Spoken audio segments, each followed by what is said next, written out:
Сәлеметсіздер ме балалар? Бүгін 16-шы сабақты өтетін боламыз. Каналымызға міндетті түрде подписаться батырмасын басып, жазылып алыңыздар. Сіздер үшін пайдалы сабақтар шығып отырады. 60-шы жаттығу: мысалды түсініп оқы. Жер тауға шағынды. Менің үстімде не болып жатыр? Білемісің? Адамдар аяуды қойды, бетімді бейберекет айғыздап бітті. Тұқымдары құрып біткен аң құстарым мынау, сұлап жатқан теректерім анау, өзендерім суалды, теңіздерім құрғады. Енді менде не қасиет қалды? Жердің көз жасы мөлтілдеп шық болып құйылды. Жер жылап жатты. Мен қайтейін, деді тау күңіреніп. Бәрін де көріп тұрмын, бірақ қолымнан не келеді? Өзімнің де халы мүшкіл. Тау күрсінді. Мысалдағы негізгі ойды тап.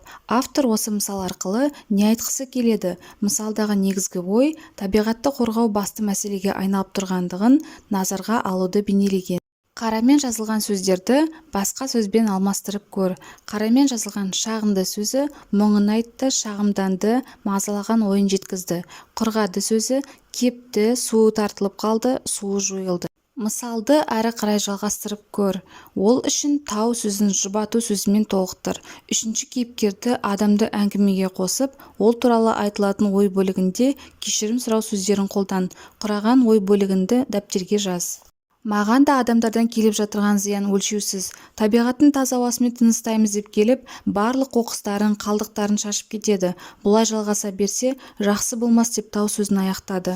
Оны естіп тұрған адам: біз сіздердің кешірімдеріңізді алу үшін барлық аймақтардан жиналып тазартуға келдік. Ендігі жерде сіздерге барынша қорған боламыз деп шештік. Табиғат ана, балаңызға кешіріммен қарай көріңіз деп көзіне жас алды.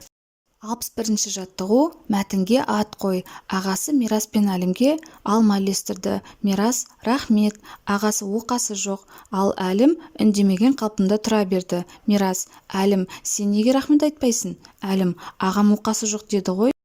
Оқасы жоқ сөзі еліміздің әр аймағында әртүрлі мағынада қолданылады екен. Бір аймақтарда кешірім сұрағанда қолданылады, ал батыста оқасы жоқ деп ештеңе етпес немесе бәрі жақсы деген мағынаны білдіреді. Рахмет естігеннен соң әрқашан оқасы жоқ дейді.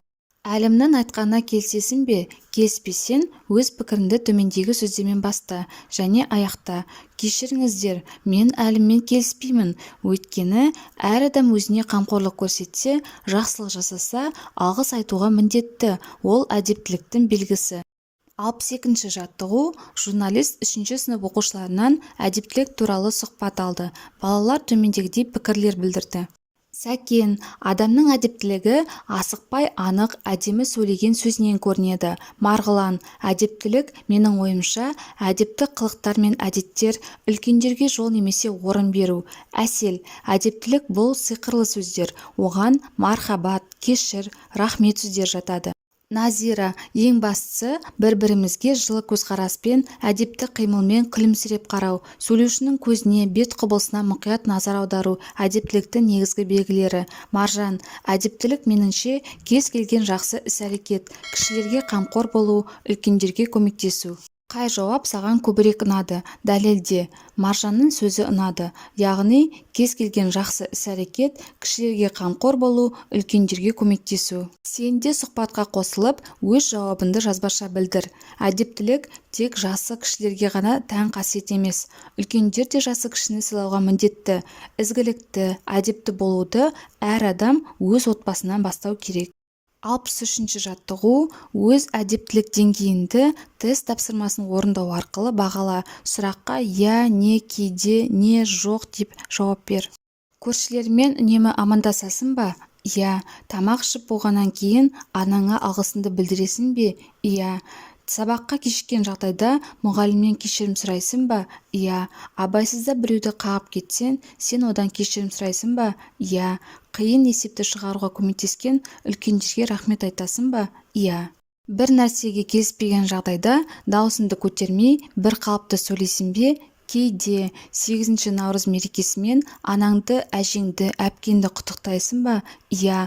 Ұйықтар алдында үйдегілерге қайырлы түн деп айтасың ба? Иә. Орындаған тест жауаптарыңа байланысты ұпайларыңды осы кесте бойынша санап ал. Осымен сабағымыз аяқталды. Сабақ пайдалы болған болса, лайк басып, достарыңызбен бөлісуді ұмытпаңыздар.